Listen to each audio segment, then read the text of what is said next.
कीर्तनातील पहिलीचा गायनाचार्य संगीत विशारद Shri हरिभक्तीपरायण Indian idol fame म्हणून जे महाराष्ट्राला सुपरिचित आहे राहुल महाराज खरे, वारकरी भूषण दुसरे गायनाचार्य आमच्या हरिभक्तीपरायण साळुंखे माऊली महाराज, मृदंगाची साथ करण्यासाठी सद्गुरू नारायणगिरी महाराज आश्रम, श्री क्षेत्र नेवासा या आश्रमाचे दोन्ही आमचे विद्यार्थी प्रसाद महाराज तरवडे, विशाल महाराज थोरात, हार्मोनियमची साथ संगीत विशारद आपल्या कापूस वडगावचे गोरक्ष महाराज.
युक्त आहार विहार नेम इंद्रियासी सार नसावी वासर निद्रा बहुभाष परमार्थ महाधन जोडी देवाचे चरण व्हावया जतन हे उपाय लाभाचे युक्त आहार विहार नेम इंद्रियासी सार नसावी वासर निद्रा बहुभाष देह समर्पिजे देवा भार काहीच न घ्यावा होईल आघवा तुका म्हणे आनंद युक्त आहार विहार नेम इंद्रियासी सार नसावी वासर निद्रा बहुभाष महायोग पीठे तटे भीम रक्षा वरम पुंडरीकाय दातुं मुनीन्द्रैः समागत्य तिष्ठन्तमानन्द कंदम् परब्रह्मलिंगम भजे पाण्डुरङ्गम् अलङ्कापुरीरम्य सिंहासनस्थं पदाम्भोज तेजस्फुरति प्रदेशम् विधीन्द्रादिदेवैः सदा स्तूयमानं समाधिस्थमूर्तिं भजे ज्ञानदेवम् नमो सद्गुरु तुकया ज्ञानदीपा नमो सद्गुरु सच्चिदानन्दरूपा नमो सद्गुरु भक्त कल्याण नमो सद्गुरु भास्करा पूर्णति तपोज्ञान वैराग्य भक्ति स्वरूपं सदालंकृतं साधु संन्यास योगं मुखे यस्य वेदांत शास्त्रार्थनीतिं नमो नारायण गिरिं ब्रह्मस्वरूपं मस्तक हे पाया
मनुष्य देहामध्ये प्राप्त झालेलं अनमोल जीवन या आयुष्याचा काळ कसा सत्कारणी व्यतीत करावा हे सांगणारा अभंग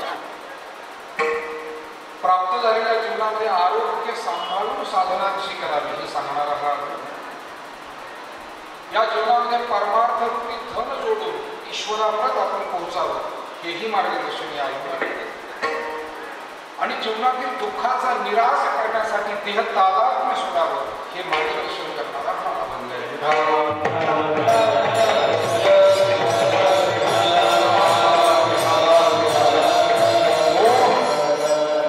संकल्पित वेळेमध्ये या अभंगाच्या माध्यमातून काही सेवा आपल्याला भगवंताच्या सद्गुरूंच्या चरणी समर्पित करायची. तत्पूर्वी कार्यक्रमाच्या अनुषंगानं दोन शब्द परिहार देणं आवश्यक आहे. आपल्या वैजापूर तालुक्यातील खंबाळा गावचे कैलासवासी देवीदास विठ्ठलराव पाटील निर्मळ यांचं 5वं पुण्यस्मरण बरोबर आहे. 5वं पुण्यस्मरण आज आपल्या सर्वांच्या उपस्थितीमध्ये साजरं केलं जातं. द्रौपदी लॉन्स या ठिकाणी आजचा कार्यक्रम संपन्न होताना दुःखांकित असलेला सर्व परिवार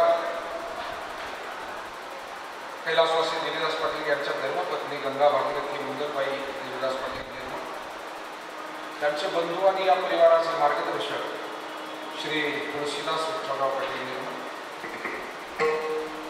कैलासवासी देवीदास पाटील यांची मुलं श्री अमोल देवीदास पाटील निर्मळ, श्री अतुल देवीदास पाटील निर्मळ, पुतणे विजयराव रामभाऊ पाटील निर्मळ, ॲडव्होकेट अण्णासाहेब रामभाऊ पाटील निर्मळ, त्यांच्या मुलगी सौ अर्चनाताई किरण जवळकर, पुतणे संदीप तुळशीदास पाटील निर्मळ, प्रदीप तुळशीदास पाटील निर्मळ, संपूर्ण निर्मळ पाटील परिवार आज आपल्या वडिलांचं, आपल्या बंधूंचं हे पुण्यस्मरण मोठ्या श्रद्धेनं साजरं करतो. या निमित्तानं आवर्जून उपस्थित आपल्या तालुक्याचे सन्माननीय आमदार आदरणीय प्राध्यापक रमेशरावजी बोरणारे सर, या निमित्तानं आवर्जून उपस्थित माजी सभापती अंकुशराव पाटील भिंगे, सन्माननीय जगताप पाटील, समोर बसलेली सर्वच मान्यवर मंडळी, विशेष करून वारकरी संप्रदायातील आमची सगळी आदरणीय साधुसंत आणि महाराज मंडळी, त्यामध्ये दूरवरून आलेले आमचे गुरुबंधू आणि सद्गुरू जोग महाराज परंपरेतील आदरणीय कीर्तनकार मार्गदर्शक अंबड जिल्हा जालना या ठिकाणचे आमचे भागवतजी महाराज चिमणे, दुसरे आमचे गुरुबंधू आपले सर्वांचे स्नेही संजयजी महाराज जगताप, आदरणीय ज्येष्ठ गुरुबंधू आदरणीय भरतजी महाराज, सर्व महाराज मंडळी, त्याचबरोबर हार्मोनियमची साथ करणारे आपले गोरक्ष महाराज, गायनाचार्य राहुलजी महाराज खरे, साळुंके बावरी, मुळात महाराज, दोन्ही आमचे विद्यार्थी मंडळी, बालक विवेकरी माऊली महाराज आणि सर्व टाळते, या भागातील आमची सर्व भजनी मंडळातील सहकारी मंडळी, रवी बापू शितोळे असतील, संतोष भाऊ असतील, गोरख भाऊ असतील, आमचे इंद्रे पाटील असतील, सर्वच आमच्या भजनी मंडळातील आमचे सहकारी मंडळी या ठिकाणी आवर्जून उपस्थित आहेत. माऊली आहेत आमचे कापूसवार, आपण सर्व उपस्थित आहात आणि सर्वजण मिळून आज कैलासवासी देवीदास विठ्ठलराव पाटील निर्मळ यांना ही आदरांजली श्रद्धांजली आपण अर्पण करतो. खरं म्हणजे कोरोनाचा कालखंड त्यावेळी असल्यामुळे पहिलं पुण्यस्मरण फार मोठं निर्मळ पाटील परिवाराला हे वडिलांचं पुण्यस्मरण करता आलं, पण या परिवारानं त्याही वेळा शास्त्रविधीनुसार सर्व काही गोष्टी पार पाडल्या. नंतर प्रतिवर्षी व्यक्तिगत स्वरूपामध्ये छोट्या मोठ्या प्रमाणात ते पुण्यस्मरण करतच आले आणि आज हे 5वं पुण्यस्मरण. घरातील महिला भगिनी, पुरुष मंडळी, आप्तेष्ट नातेवाईक सर्वांना एकत्र करून, टाळकरी वारकरी, सामाजिक धार्मिक सर्व क्षेत्रातील मंडळींना एकत्र करून ते पुण्यस्मरण आज ते साजरे करतात. कैलासवासी देवीदास पाटील हे या भागातील दोघेही बंधू म्हटलं तर प्रगतिशील शेतकरी, सामाजिक धार्मिक सर्व क्षेत्रात अतिशय चांगलं कार्य, सद्गुरू योगीराज गंगाधरजी महाराज आणि ब्रह्मलीन पूज्य सद्गुरू नारायणगिरीजी महाराज यांचा सहवास आणि आशीर्वाद लाभलेला हा परिवार, सेवा केलेला परिवार, महाराजांच्या सेवेमध्ये सक्रिय राहिलेला आणि त्यामुळे आजही आपण या परिवाराकडे गेलो की समृद्धी आणि संस्कृती, आता समृद्धी जवळच आहे त्यामुळे काही प्रश्नच नाही, पण मला वाटतं समृद्धीच्या आधीची संस्काराची समृद्धी असलेले बरेच लोक आपल्या भागात आहेत, त्यातला हा निर्मळ पाटील परिवार आहे. समृद्धी आल्यानंतरही थोडी समृद्धीत भर पडली, पण अगोदरचे सुसंस्कृत समृद्ध परिवार त्यातला आपला हा निर्मळ पाटील परिवार आहे. आणि म्हणून आज आपल्या सर्वांच्या मान्यवरांच्या उपस्थितीमध्ये पुण्यस्मरण साजरं होत आहे. सूर्यभान आबा आणि सगळी ज्येष्ठ मंडळी, मागे आम्ही मंगल कार्यालयाचे उद्घाटन केलं,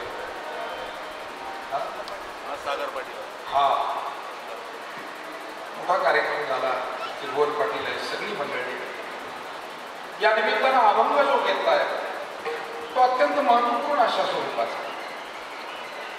जगद्गुरु तुकाराम महाराज हा जे अभंग आपण आम्हाला मानवी जीवनातील आयुष्य, जे अनमोल आयुष्य मिळाले ते व्यतीत कसं करावं हे सांगतात. बऱ्याच वेळेला काही अमूल्य गोष्टी जीवनामध्ये प्राप्त होतात, पण त्याचा परिचय नाही झाला आणि सदुपयोग नाही करता आला तर त्या अमूल्य किंवा अनमोल गोष्टी वाया जातात. ज्ञानेश्वर महाराजांनी उदाहरण सांगितलं,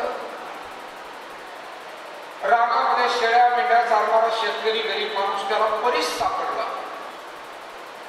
पण तो परीस आहे हा परिचय नसल्यामुळे तुडीला परीस उभा दिला कळा शुद्धिका लाभे.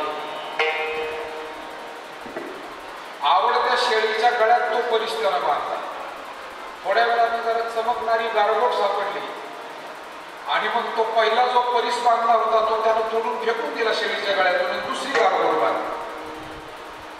दुर्भाग्य कधी कधी असं असतं जीवनामध्ये, चांगल्या गोष्टी स्वीकारण्याचा योग असतो आणि आपण सोनं सोडून कधी कधी मातीचा स्वीकार. मग ते जीवनातल्या उद्योग व्यवसायाच्या बाबतीत होतं, ते कधी कधी अनेक निर्णयांच्या बाबतीत होतं, नाते संबंधात होतं. विठाला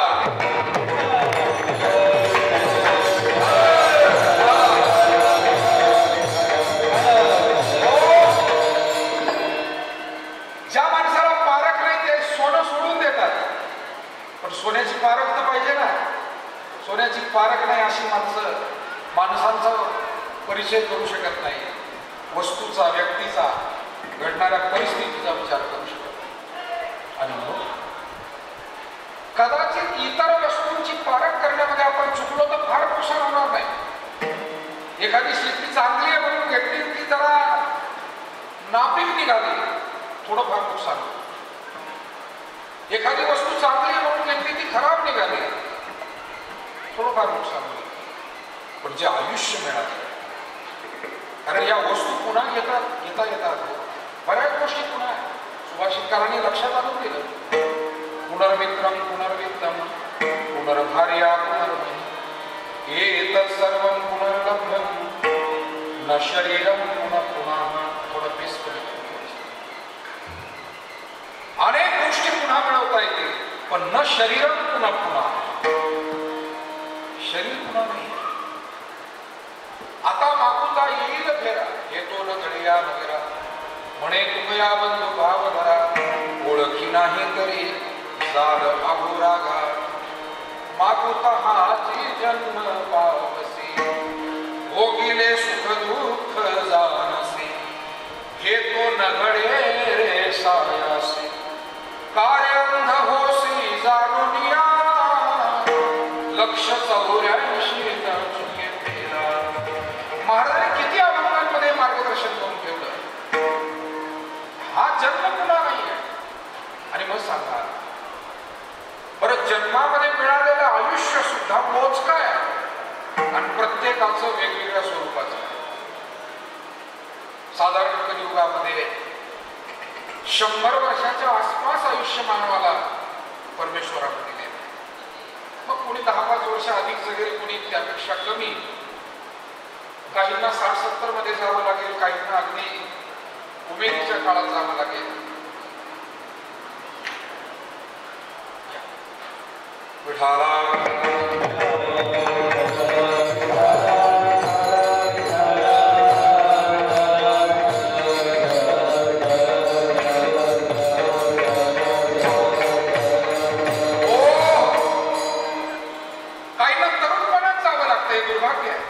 आयुष्य आहे, त्याला काही करता येत नाही. आयुष्य भविष्य नाही हाती असं म्हटलं. काहींना बालपणातही जावं लागतं आणि कधी कधी मरूनच जन्माला यावं लागतं. या काका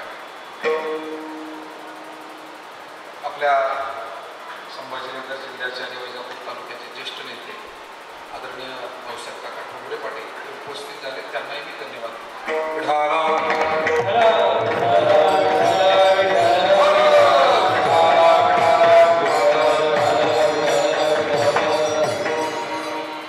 आणि म्हणून मिळालेलं जे आयुष्य, जेवढा कालावधी आहे तो सत्कारणी कसा लावता येईल हा विचार मानवाकडून झाला पाहिजे. पण आज आपण पाहतो दुर्भाग्यानं जसं जग पुढे जाते, विज्ञान, तंत्रज्ञान, शिक्षण अनेक गोष्टींमध्ये भर पडते, विकास होतोय जगाचा, आणि दुसऱ्या बाजूला माणसं जीवनाकडे सकारात्मकपणे पाहत नाही.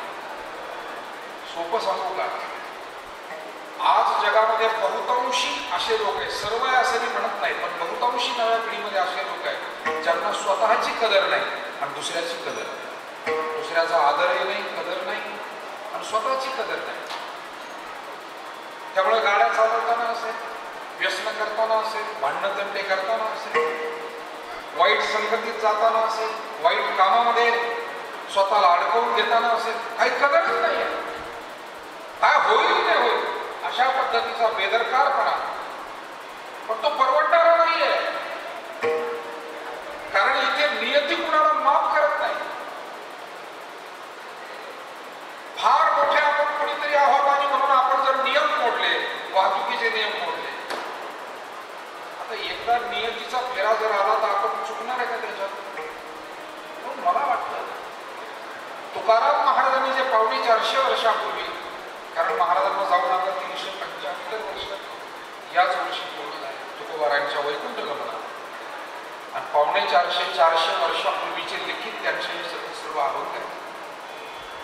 आणि त्या काळामध्ये त्यांनी हा भविष्याचा वेध घेतलेला आहे की जग हे अशा पद्धतीनं हळूहळू बेजबाबदार वागणार आहे.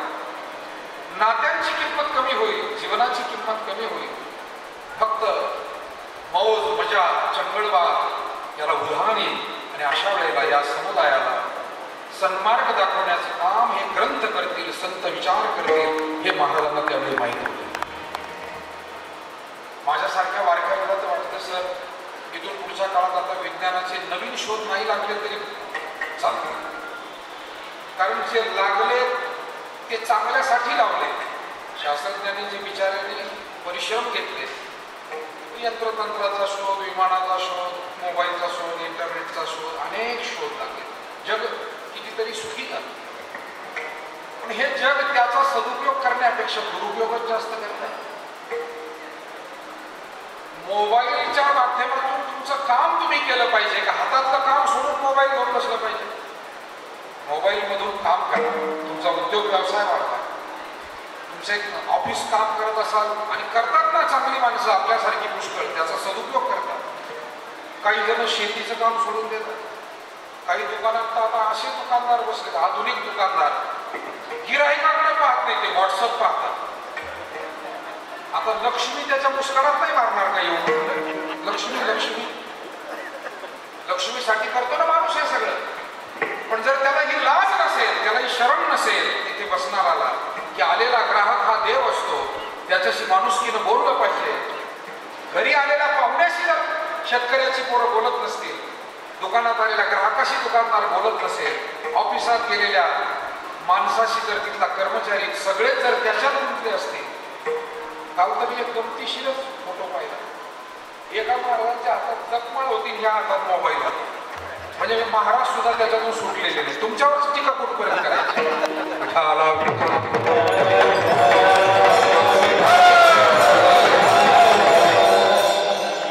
मला कबीरांचा दोहा आठवला.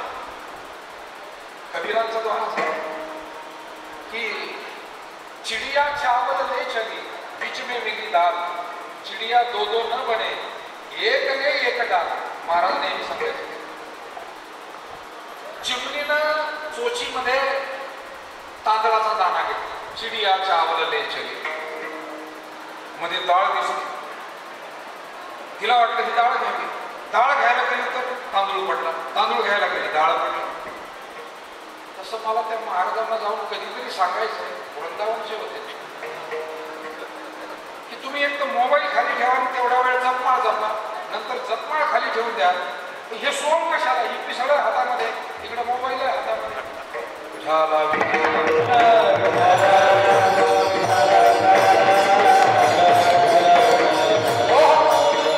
सर्व क्षेत्रामध्ये लोक या तंत्रज्ञानाचा दुरुपयोग करतात आणि आयुष्य वाया घालवतात. अनेक हुशार विद्यार्थी अचानकपणे 80-90% मार्क घेणारी पोरं 60% आली. काय झालंय? काही नाही, विचलित झाले. कुठेतरी ते त्या यंत्रतंत्राच्या आहारी गेलेत आणि अनेक जण कोणी मित्र परिवार पार्ट्या. तुकाराम महाराजांनी सगळं दिसत होतं अगोदर. जग समृद्ध होईल, प्रगती होईल, पण या प्रगतीमध्ये जगाची अधोगती सुद्धा मोठ्या झपाट्यानं होईल. आणि मग ही अधोगती थांबवायची मायबाप हो, सद्विचाराशिवाय, प्रबोधनाशिवाय, भक्ती मार्गाशिवाय दुसरा पर्याय. चांगले विचार जर तुम्हाला आणि मला मिळाले नाही तर आपल्याला सन्मार्ग दिसणार. अंधारामध्ये प्रकाशाचीच गरज आहे. प्रकाश नसेल तर आपण चाचपडत कुठेतरी आदळणार, आपटणार, पडणार, झडणार. तसं या कलियुगाच्या अज्ञानरूपी अंधकारामध्ये वाटचाल करणाऱ्या स्त्री पुरुषांसाठी संत विचार हे प्रकाशाप्रमाणे. ज्ञानोबारायांनी ज्ञानेश्वरीला दीपिका म्हटलंय आणि ब्रह्माच्या साम्राज्यावर प्रकाश टाकलाय. ब्रह्म साम्राज्य दीपिका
पापाचं आणि तिमिर अज्ञानाचं संत साहित्यामध्ये दोन प्रकारे याचा अर्थ या अंधाराचा काढलेला आहे. जिथे पाप वाढले समजायचे हा अंधार आहे, जीवनात पुढे सगळा अंधार आहे.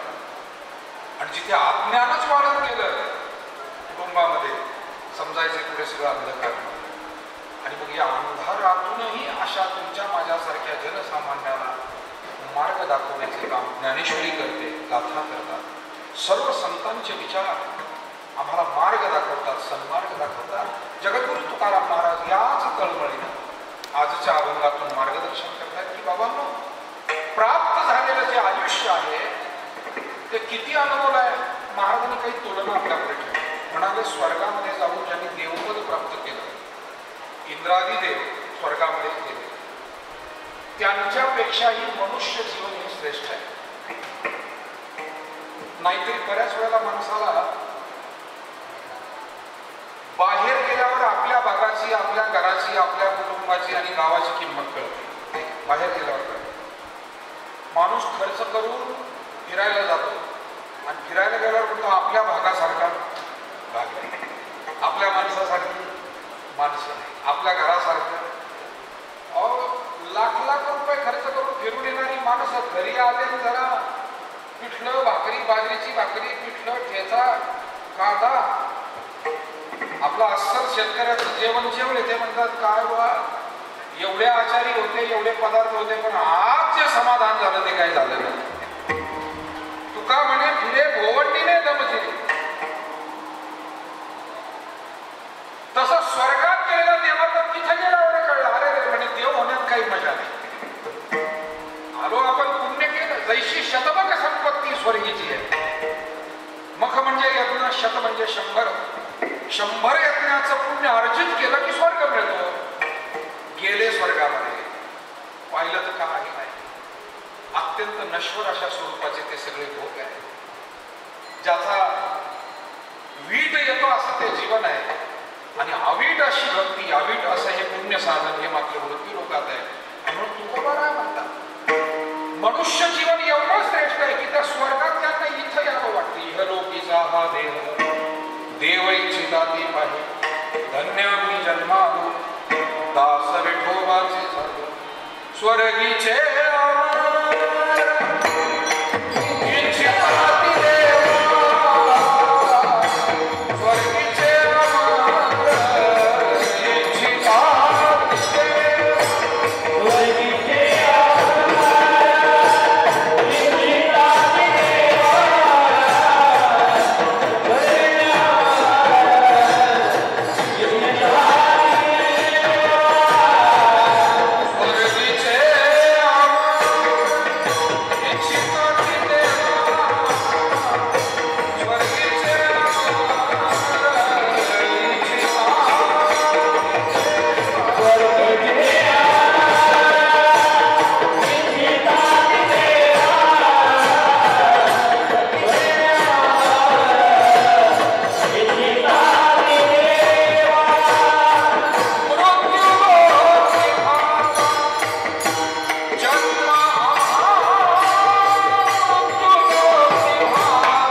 गेल्यावर परत सामान्य गोष्टी त्याला आकर्षित करू लागतात.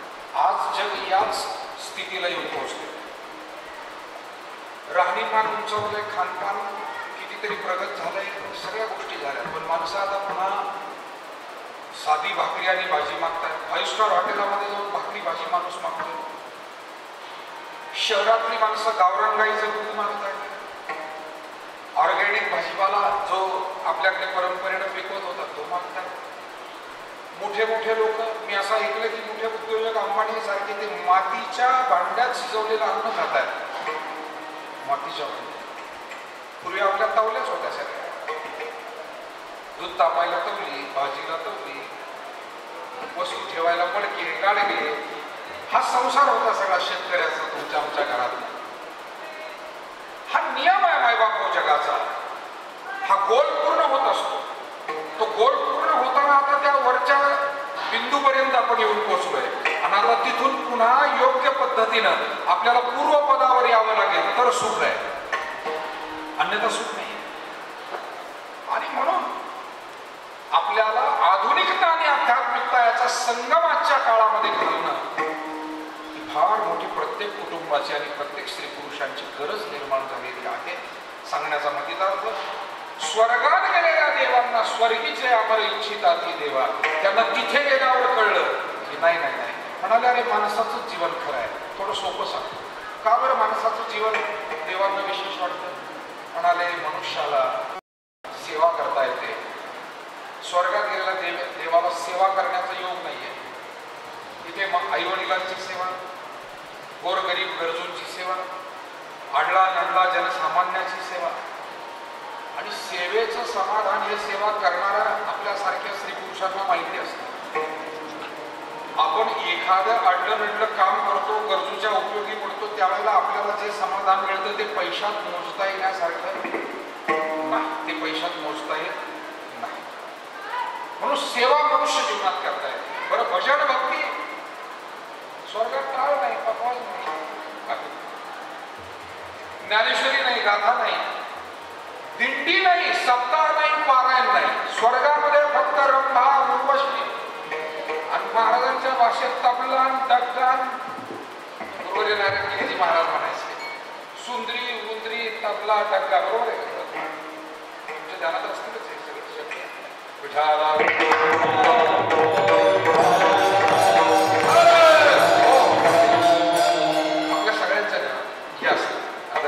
आमदार साहेबांना, रामारी बापू, सगळीच मंडळी पुढे जात आहेत, त्यांना मी धन्यवाद देतो. विठाला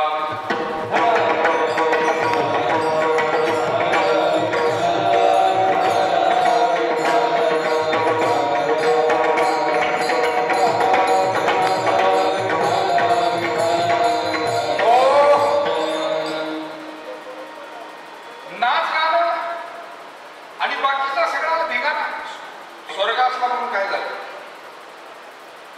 हे पहा, संस्कार असतील तर नरकाचं रूपांतरही स्वर्गात होते आणि संस्कार जर सुटले ना माणसाचे तर स्वर्गाचं रूपांतरही नरकात होते. हे आपण घराघरामध्ये पाहतो. म्हणून स्वर्ग आणि नरक कसा वकील साहेब, हा निर्माण करणं आपल्या हातातच आहे. वैकुंठ निर्माण करणं, तुका म्हणे त्यांनी केली वैकुंठ मेदिनी. स्वर्ग तर फार साधी गोष्ट आहे, पण या पूज्य संत महात्म्यांनी या मृत्यू लोकाला वैकुंठ निर्माण केलं. वैकुंठ कशातून निर्माण केलं? भजन केलं, भक्ती केली, पुण्य केलं, परमार्थ केला. आणि भजन भक्ती पुण्य परमार्थाच्या जोरावर वैकुंठाचा देव या मृत्यू लोकात त्यांनी आणि ही रूपा ही बळे करोनी खळे हरिदासी. आणि देव येईल तिथं वैकुंठ आहे. राजा चाले तेथे वैभव सांगा. पूर्वीच्या काळी राजे लोक एखाद्या ठिकाणी रमले राहायचे, तात्पुरती तीच राजधानी व्हायची. राजा थांबेल ती राजधानी आहे, देव येईल ते वैकुंठ आहे. आणि म्हणून आपल्या हातात आहे आपल्या घराचं वैकुंठ करायचंय, आपल्या जीवनाचा आपल्या घराचा स्वर्ग करायचा आहे, की आपल्या जीवनाचा आणि आपल्या घराचा नर्क करायचा आहे. मायबाप हो, याला जबाबदार कोणी नाही, तुमच्या आणि माझ्या हातातलीच ही गोष्ट. कर्मण्येवाधिकारस्ते मा फलेषु कदाचित्. भगवान परमात्मा श्रीमद भगवद्गीतेच्या दुसऱ्या अध्यायामध्ये फार महत्वाचं मार्गदर्शन हे करतायत। मा कर्मफल हेतु गुरुमाते संगोस्त कर्म। हे अर्जुना, मनुष्यानं जन्म कुठे घ्यावा हे त्याच्या हातात नाही, जीवन किती जगावं हे त्याच्या हातात नाही, परंतु मनुष्यानं जीवन कसं जगावं हे मात्र मी त्याच्या हातात दिले। म्हणून कुठे जन्माला यावं हे काही आपल्या हातात नाही, आणि ते जर आपल्या हातात असतं तर आपण सगळेच म्हटलो असतो समृद्धी जिकडून जाणार आहे तिकडच आमचं गाव असू द्या, पण तसं काही होत नाही।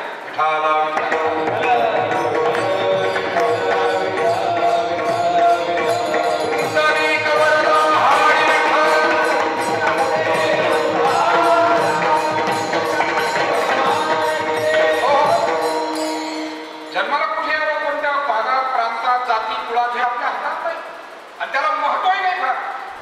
कोण्याही जातीत जन्माला म्हणजे काय होतं? माणूस हा जन्मानं मोठा होत नाही, तो कर्मानंच मोठा होतो। हे जगात आजवर दिसून आलंय आणि पुढेही तेच राहणार, त्यात काही बदल होणार। माणूस जन्मानं नाही, कर्म चांगली केली। काल परवा महाराष्ट्रामध्ये सारखी एक बातमी फिरते, बिरदेव नावाचा एक मुलगा कोल्हापूर जिल्ह्यातला कागल तालुक्यातला, आई वडील मेंढपाळ, मामा मेंढपाळ, पण लहानपणापासून तो हुशार। घरातल्या शिक्षकांनी आई वडिलांना सांगितलं पोरगं हुशार आहे तुमचं, याला शिकवा। आणि मग तो प्राथमिक शिक्षण त्यानं घेतलं मराठी शाळेत, नंतर हायस्कूलचं शिक्षण गोरगरिबीतून कष्टातून कसं तरी, पुढे हुशार होता। 10वीला 96%, 12वीला 98% असे मार्क। नंतर इंजिनिअरिंग करायला तो पुण्यामध्ये आला, तिथे काही लोकांनी सहकार्य केलं, काही शासनाचंही त्याला स्कॉलरशिप मिळाली, कधी नातेवाईकांनी केलेलं सहकार्य, घरच्या कुटुंबानं, आई वडील भाऊ मेहुणे बहीण यांनी केलेलं त्याला सहकार्य, कधी समाजातल्या इतर जाती धर्मातल्या लोकांनी गुणवान मुलगा म्हणून त्याला दिलेलं सहाय्य, शिक्षक आणि इतरांनी केलेलं मार्गदर्शन, आणि त्यानं स्वतः ठेवलेली चिकाटी। त्यानं गेले 5-6 वर्ष सतत परिश्रम घेतले, त्यासाठी अभ्यास केला, दिल्लीला गेला, नंतर पुण्यात राहिला, पण बरेच प्रयत्न आले, आता काय बहुतेक काही होत नाही। वडील आजारी आहे, मेंढ्या मागं कोण नाही म्हणून तो काल परवाच्याला मेंढ्या मागं होता, आणि तिथं त्याला फोन आला की अरे बाबा तू IPS झालास, पोलीस ऑफ सुपरिटेंडेंट, जिल्ह्याचा पोलीस अधीक्षक झाला। माणूस जन्माला मोठा होतो, आणि म्हणून तुम्ही झोपडीत जन्माला आलात की वाड्यात महालात आलात याला महत्व नाही। कष्ट घ्या, सुस्वभावी राहा, परिश्रम घ्या, सत्संगतीत राहा, तरच तुमचं कल्याण।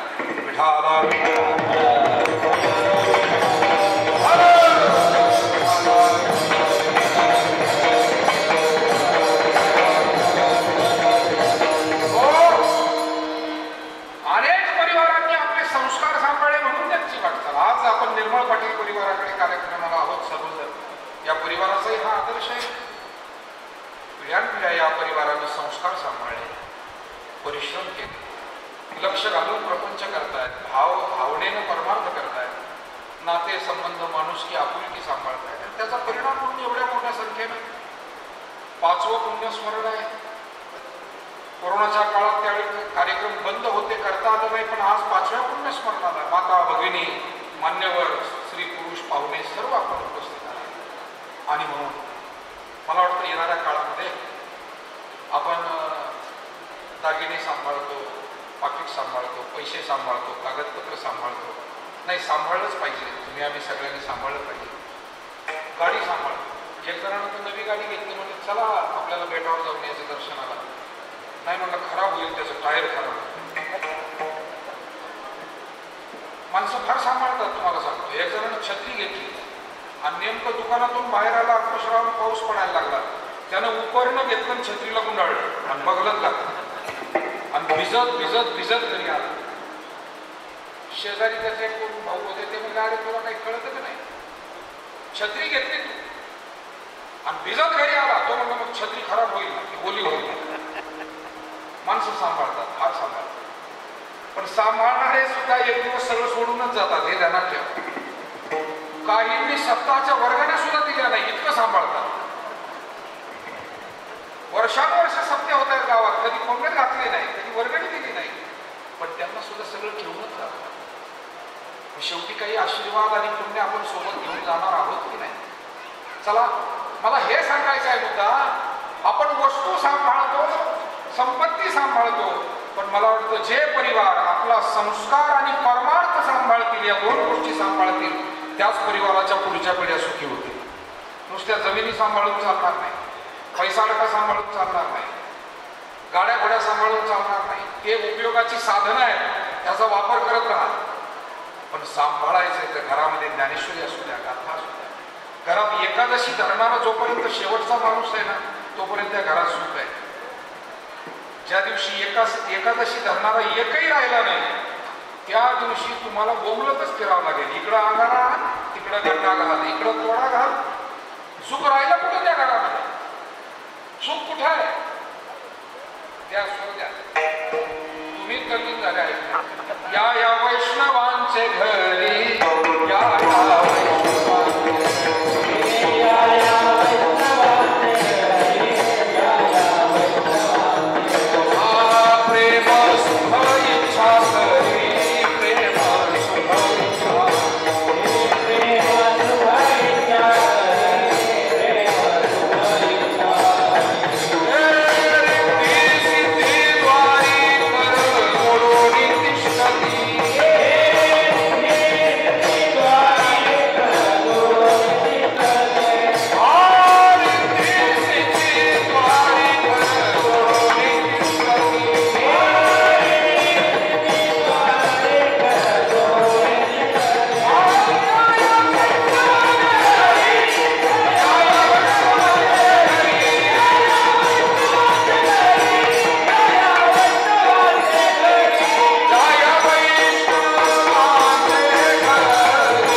पैशानं सुख मिळतं हा भ्रम लोकांचा फार लवकर निघून गेला.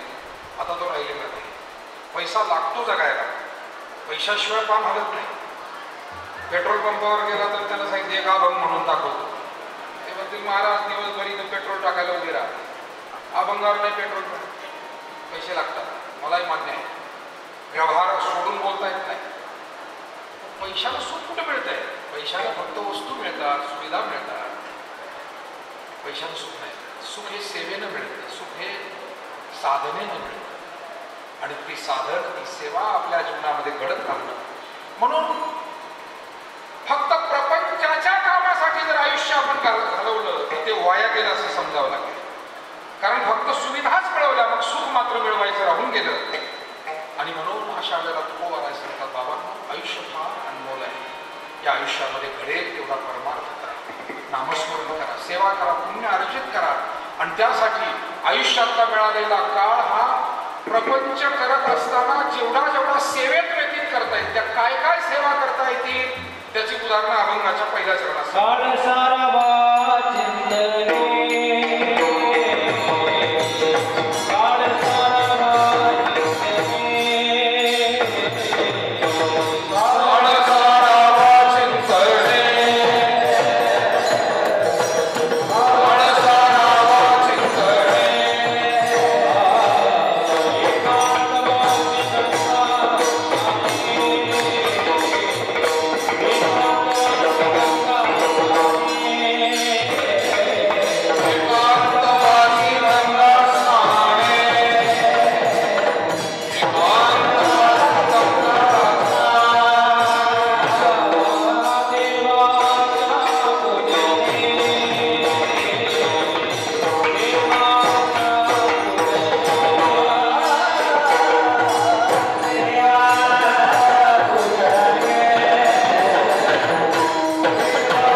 शास्त्र आपले संत कुणी कर्म करू नका असं म्हणत नाही, परंतु ते कर्म करताना उर्वरित वेळ आणि काम करतानाचाही वेळ आपल्याला चिंतनात कसा चिंतने सरे तो धन्य धन्य. आणि असं आहे की काही गोष्टी केल्या की त्याचे मग काही जीवनातले दुष्परिणाम होत नाही. चिंतन केलं ना फार चिंता निर्माण होत नाही. चिंतेवरचा उपाय चिंतन हाच आहे, भगवंताचं चिंतन. काळ सारावा चिंतने. मला वाटतं संत महात्मे आपल्या आयुष्यामध्ये जे सुखी राहिले त्यांचा सुखाचा स्तर जो उंचावलेला होता त्याचं कारण ते भगवंताच्या चिंतनात होते. कारण रिकामं मन हे नकारात्मक गोष्टींकडे झुकत असतं आणि मग ते चिंताग्रस्त होत असतं. म्हणून चांगलं वाचन करावं, चांगल्या चर्चा कराव्या, चांगलं चिंतन करावं, चांगल्या लोकांशी भेटावं, चांगल्या तीर्थयात्रा कराव्या, चांगलं पर्यटन करावं.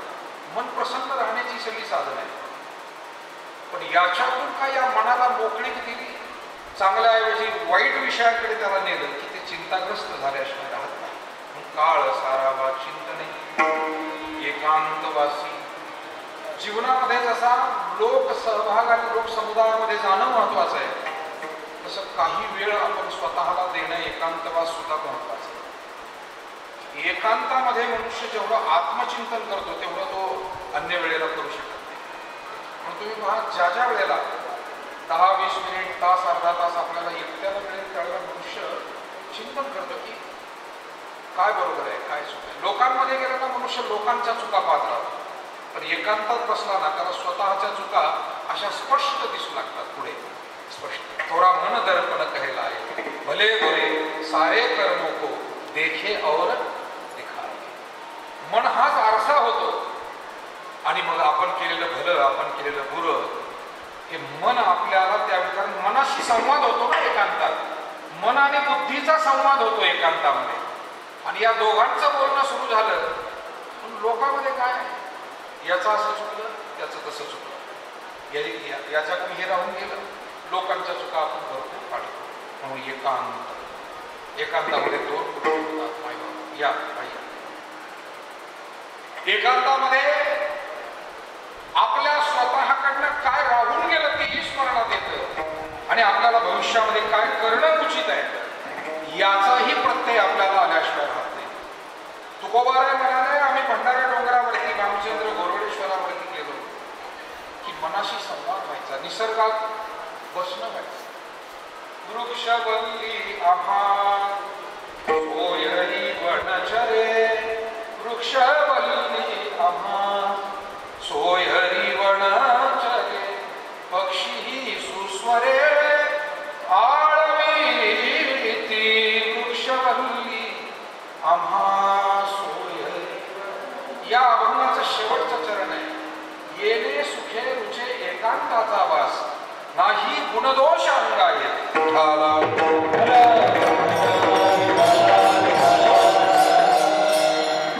आज या धावपळीच्या युगामध्ये आपण आपल्या स्वतःलाही वेळ द्यायला कमी पडतो, आपल्या कुटुंबाला सुद्धा वेळ द्यायला कमी पडतो, आपल्या सेवा सत्कर्माला वेळ द्यायला कमी पडतो. मला वाटतं काही माणसं जरूर यामध्ये यशस्वी आहेत. अनेक जबाबदाऱ्या पार पाडताना सुद्धा योग्य तो वेळ आपल्या कुटुंबाला देणं, योग्य तो वेळ आपल्या स्वतःला देणं याची काळजी अनेक जण घेत आहेत. पण सर्वांनी ती घेतली पाहिजे, कारण आयुष्य पुन्हा नाही आहे. मुद्दा तोच आहे, अनेक गोष्टी पुन्हा मिळतील. हा आजचा जो दिवस आहे ना, हा आपण उद्या करोडो रुपये दिले तरी ही तारीख, हा दिवस आणि हा क्षण आपल्यासाठी उद्या आहे. आणि मग रोजचा दिवस, रोजचा क्षण कसा सकारात्मक, आनंदी, योग्य, सत्कारणी. नाही तर काही माणसं ते म्हणतात वेळच जात नाही बाबा, काय करावं. आणि वेळ चाललेलाच आहे, जात नाही. तू थांब म्हणल्यानं वेळ थांबत नाही आणि तू म्हणतो वेळ जात नाही. आयुष्य जात आहे पहा, काळ जपत असे स्वहिताचा गोरवा ध्यानी राहा श्रीहरीचे. आता काही माणसं काहीतरीच आयुष्य घालवतात. म्हणजे मी गमतीने सांगत असतो, एक जण नदीवर गेला, आळशी होता, बेजबाबदारीने वाटलं, या नदीवर गेला, खडकावर पाय हलवत बसला, असं पाण्यामध्ये खडकावर बसला, पाण्यात पाय सोडले, पाय हलवत बसला. 2 तास झाले, 4 तास झाले, तो तुमच्यासारखा कोणीतरी सज्जन माणूस तिथे शेजारी होता, त्याला सांगितलं, पोरं अरे काही काम नाही का घरी, एवढा कर्णाबांड पोरगा, तू म्हातारी माणसं शेतात राबताय तर तू रिकाम टेकडा इकडे बसलाय, हे शोधतंय तुला? तो म्हणला, काका मी उगीच बसलेलो नाही, मी पाय हलवतोय म्हणून पाणी वाहतंय. म्हणजे काही माणसं आयुष्य हे असं घालवतात, त्यांचा गैरसमज असतो की आपण जे करतोय तेच खरं आहे. आता ते किती बोल आहे हे जाणताना कळत. मी मागे एकदा सांगितलं होतं, आमच्या देवाच्या फाट्यावर पूर्वी नाच गाणं चालायचं, गंमत चालायचं. अनेकांच्या संसाराची फाटातूट झाली त्या फाट्याने. तर एक वयस्कर माणूस, आमचे स्नेही तिथे जवळपासची जी गावं आहे आमच्या जिवाळ्याची माणसं, त्यातला एक वयस्कर माणूस एक दिवस माझ्याजवळ आला, बसला. तो म्हणला, महाराज, मी म्हणलं, दादा तुम्ही दिसतच नाही, कधी वारीला कीर्तनाला भेटले नाही. तो म्हणे, महाराज आम्ही या फाट्यावर बसून होतो म्हणून हे पोरं बिघडले नाही म्हणे. कळलं का तुम्हाला त्यानं काय सांगितलं? तो म्हणे, आम्ही इथं बसून होतो म्हणून पोरं तिकडं फिरकले नाही, पण हे कुठं बसून होते? त्या नाच गाण्या. विठाला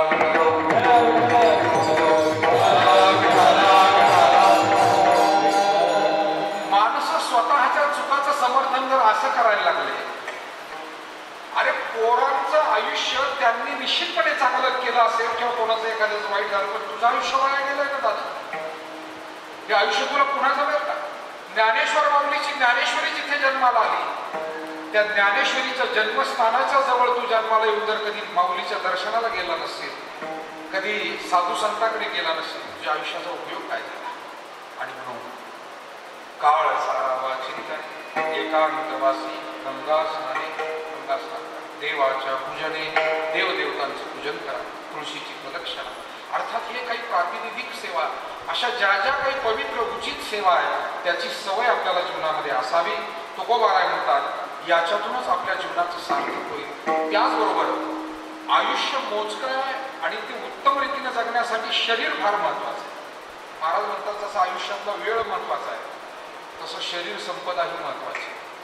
वेळ वाया जाऊ द्यायचा नाही, तसं शरीराचं आरोग्य बिघडू द्यायचं नाही, हे तुकाराम महाराजांचं सांगणं. आणि त्यासाठी आरोग्य सांभाळण्यासाठी काय करावं हे दुसऱ्या चरणामध्ये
आरोग्याच्या समस्या अगदी आपल्या मागच्या पिढीला सुद्धा फार नव्हत्या.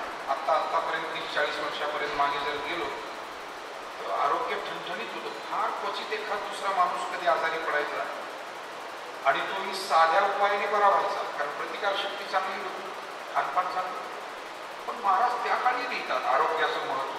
ते म्हणतात, युक्त आहार घ्या, आपला आहार युक्त असावा, परिमित असावा, मापात असावा.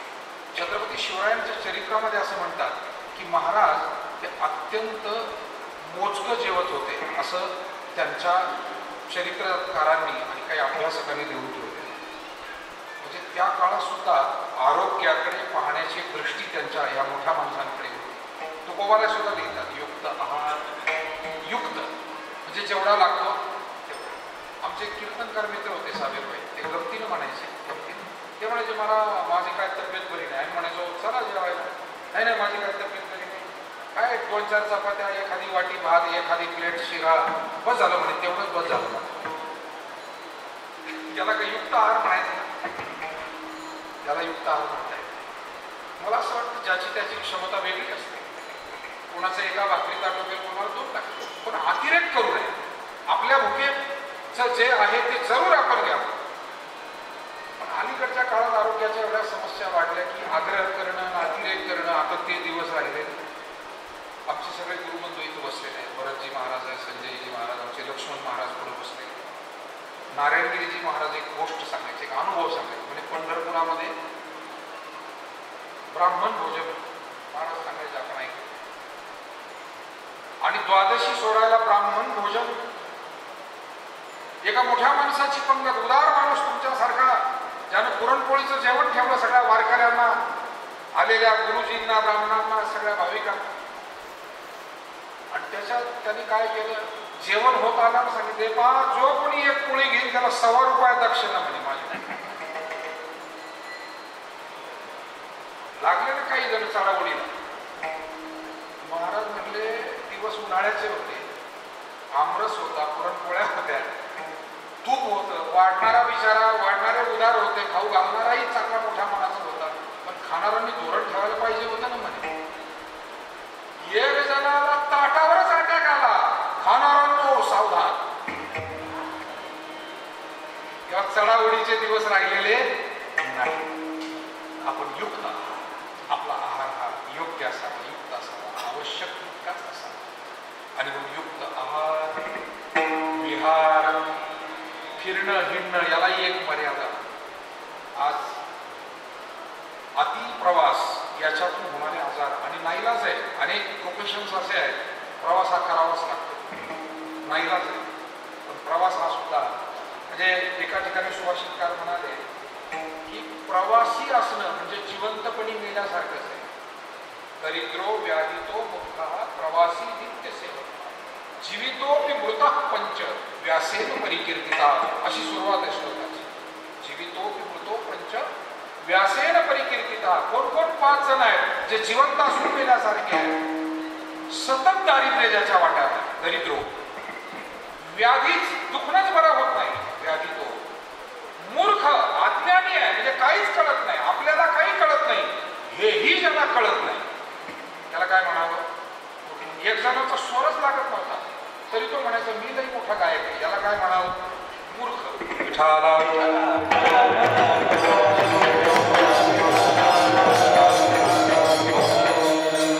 दरिद्रो व्याधी तो मूर्ख. प्रवासी, ज्याला सतत प्रवास आहे. आणि मला वाटतं आपल्यापैकी असे बरेच जण वेगळ्या क्षेत्रात काम करतात, प्रवास. आमची मंडळी सुद्धा या कीर्तन भजन क्षेत्रातली जी माणसं प्रवास करावा पण एक कठीण आहे. आणि म्हणून आपलं फिरणंही कुठेतरी परिमित असावं, युक्त आहार, विहार.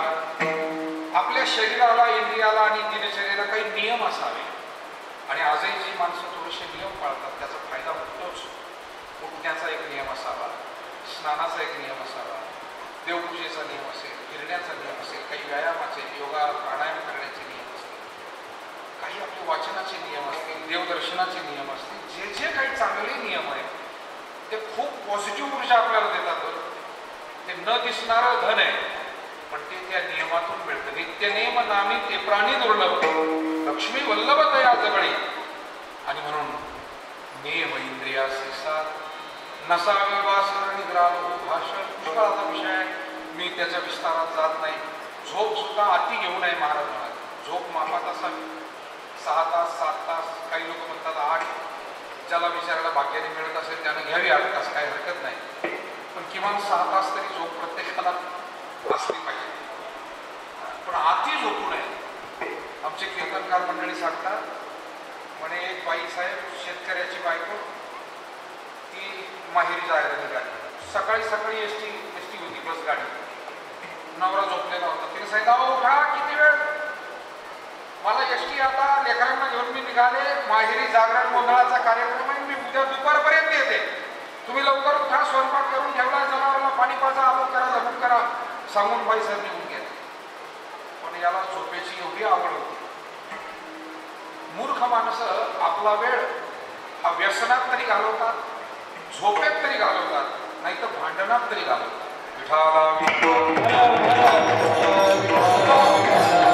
हे माझं वचन नाही, हे शास्त्राचं वचन सांगतो आपल्याला. जे शास्त्रात लिहिलंय ते आपल्या अति झोप काय करायचं. बाई साहेब दुसऱ्या दिवशी दुपारी झाले. त्यांना माहिती होतं मालक आपले काही फार लक्ष देत नाही. आल्या आणि आल्यानंतर पाहिलं तर दुपारपर्यंत झोपले. अहो म्हणे, काल मी गेले निदान 8ला तरी तुम्ही उठले होते, आज तर दुपार झाली ना अजून झोपलेले. तो म्हणला, मी सांगतो ना, तू जाऊन ये, काय काळजी करू नको. म्हणजे तो कधीपासून झोपलेला, तो कालपासून झोपला, तो उठलाच नव्हता. म्हणून निद्रा बहु भाषण, बोलणं सुद्धा. 10 जण जर आपण सोबत चर्चेला बसलोय, एकानंच बोलू नये, सर्वांना संधी मिळेल याची काळजी घ्या. 6 जण 5 जण जर गाडीत आपण निघालो तर 4 वाक्य बोलायला त्यांनाही संधी द्यावी. आपण बोलके आहोत हे चांगलं आहे, पण आपण तोंडाळ आहोत असं लोकांनी म्हणू नये, वाचाळ आहोत असं लोकांनी म्हणू नये, हा आरोप आपल्या माथी येऊ नये. म्हणून दुसऱ्यालाही थोडंफार बोलण्यामध्ये सहभागी करून घ्यावं. विठाला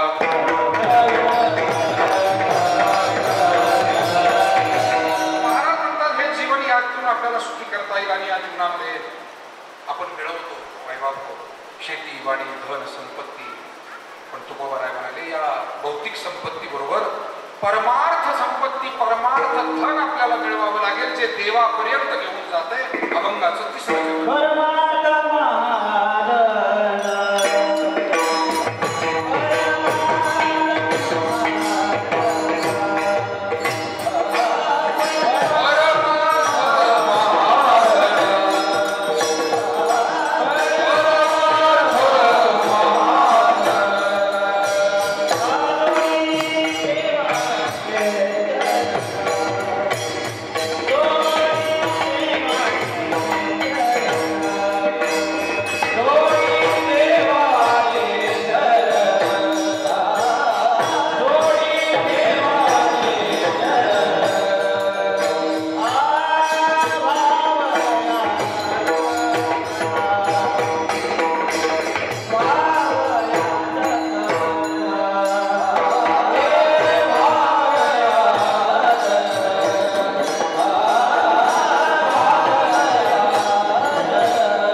जोडी देवाचे चरण व्हावया जतन हे उपाय लाभाचे. बाळा महाराज म्हणतात परमार्थ रूपी धन हे असं आहे की देवापर्यंत आपल्याला नेऊन पोहोचवण्याची शक्ती त्यामध्ये. आणि म्हणून आपल्याला व्यवहारातल्या धनसंपत्तीची आवश्यकता आहे, पण त्याचबरोबर काही पुण्य परोपकारातून सेवा सत्कर्मातून या आशीर्वाद रूपी परमार्थ रूपी धनालाही अर्जित करावं लागेल. आणि ते काम मला वाटतं आपल्यासारखी सुज्ञ मंडळी जीवनामध्ये करतच असतात.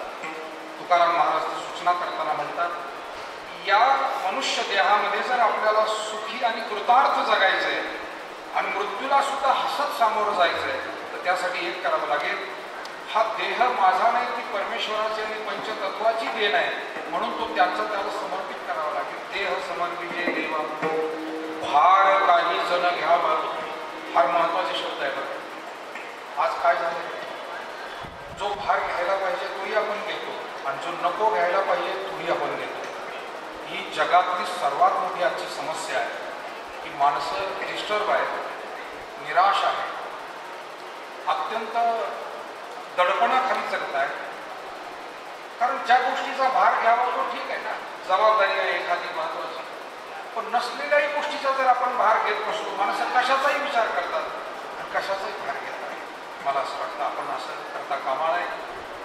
काही विश्वास आपण आपल्या कर्तृत्वावर ठेवावा, काही विश्वास परमात्म्यावर ठेवावा आणि होईल ते निश्चित चांगलं होईल असं सकारात्मक राहावं. भार घेण्यापेक्षा आपण थोडंसं तो भार परमेश्वराला सुपूर्द करावा, त्याच्यावर विश्वास ठेवावा. हे तुकोबारायांचं सांगणं आहे. काही गोष्टी अशा आहे की आपल्या हातातून त्या होण्यासारख्या असतात आणि परमेश्वराची इच्छा असते, त्या गोष्टी आपल्या हातून होतात. पण काही कामं अशी आहे, मायबाप हो, तुम्ही सगळे आदरणीय मंडळी आहात, जर ते होणार नसेल तर ते होतच नाही.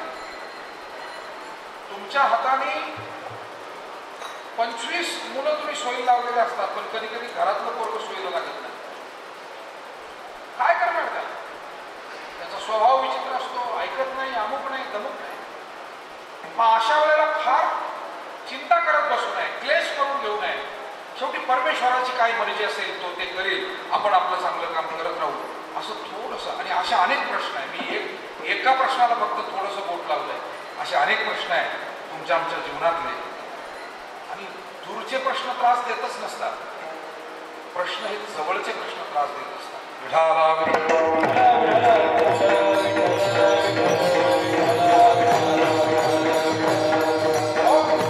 आणि नेमकं हे तुकोबारांनी त्या काळी हे मानसशास्त्र सायकॉलॉजी महाराजांनी त्या काळी ओळखलेली आहे.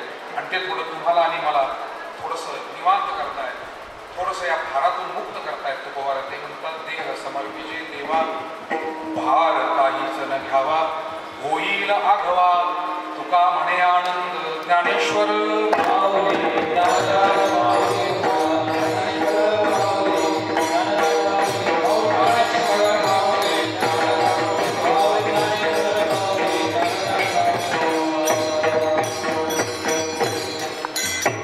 झालेली सेवा भगवंताच्या आणि आपले सर्वांचे परमश्रद्धेय प्रातस्मरणीय सद्गुरू नारायणगिरीजी महाराजांच्या चरणी अर्पण करतो. आज आपण सर्व मंडळी निर्मळ पाटील परिवाराच्या निमंत्रण असताना या परिवारातील आदरणीय आणि आदर्श व्यक्तिमत्व कैलासवासी देवीदास विठ्ठलराव पाटील निर्मळ यांच्या पुण्यस्मरणाच्या निमित्तानं एकत्र झालेलो आहोत. त्यांचे बंधू आणि या परिवाराचे मार्गदर्शक श्री तुळशीदास विठ्ठलराव पाटील निर्मळ, त्याचबरोबर देवीदास पाटील यांच्या धर्मपत्नी गंगा भागीरथी मंगलबाई देवीदास पाटील निर्मळ, त्यांची मुलं आणि आपले सर्वांचे स्नेही श्री अमोल देवीदास पाटील निर्मळ, अतुल देवीदास पाटील निर्मळ, मुलगी सौ अर्चनाताई किरण पाटील जवळकर, पुतणे विजयराव, संदीप भाऊ, प्रदीपराव, ॲडव्होकेट अण्णासाहेब आणि संपूर्ण निर्मळ पाटील परिवार. या निमित्तानं आपण उपस्थित झालेले आपल्या तालुक्याचे माजी आमदार, आपले सर्वांचे स्नेही संत वाङ्मयाचे अभ्यासक आदरणीय भाऊसाहेब तात्याचे गटगावकर, कल्याणराव असतील, आदरणीय साबीरभाई असतील, गाडे पाटील असतील, आदरणीय आमचे स्नेही ज्ञानेश्वर पाटील आहेत, मानाजी पाटील आहेत, सगळीच मंडळी ज्ञात अज्ञात आपण सर्व उपस्थित आहात. आणि आपल्या सर्वांच्या वतीने की श्रद्धांजली अर्पण करत असताना मी माझ्या टाळकरी मंडळींचे आभार व्यक्त करतो. मोठ्या संख्येने आपल्या भागाला सद्गुरू गंगागिरीजी महाराज आणि सद्गुरू नारायणगिरी महाराजांचे आशीर्वाद मिळालेले आहेत आणि त्याचा परिणाम म्हणून इतके प्रत्येक गावी मोठ्या संख्येनं टाळकरी तरुण पिढीत आहे, जुन्या पिढीत आहे, माता भगिनी सुद्धा भजनी मंडळात आहेत. त्या सर्वांचं मी स्वागत करतो. आदरणीय आमच्या ताई, परदेशी ताई आवर्जून उपस्थित आहेत, त्यांचंही मी स्वागत करतो. आणि आपल्या सर्वांच्या वतीनं कैलासवासी देवीदास पाटील निर्मळ यांना भावपूर्वक आदरांजली अर्पण करताना भगवत चरणी त्यांना स्थान प्राप्त व्हावं आणि त्यांचे आशीर्वाद या परिवाराला सदैव राहावे. या परिवाराची यापुढील वाटचाल सुद्धा भक्तिमय उत्कर्षमय व्हावी एवढी प्रार्थना करतो. आणि या ठिकाणी थांबतो. या भागामध्ये अनेक वेळा कार्यक्रमांना येण्याचा योग येतो आणि सगळी मंडळी खूप प्रेम आपुलकी देतात. सहकार्य या निमित्तानं प्राप्त होत आहे. सागरबाई, बरं झालं तुम्ही महत्वाची आठवण करून दिली. त्या सर्वांचेच मी आभार व्यक्त करतो. खंबाळा गावात सुद्धा वेगवेगळ्या परिवाराकडे मी नेहमी खंबाळ्यातील निर्मळ परिवार असेल, जाधव परिवाराकडे कार्यक्रम केला, अनेक आमचे शितोळे बंधू आहे, अशा अनेक परिवारांकडे जाणं येणं, हे काय निर्मळ पाटलांचं होय, असे अनेक कार्यक्रम केले.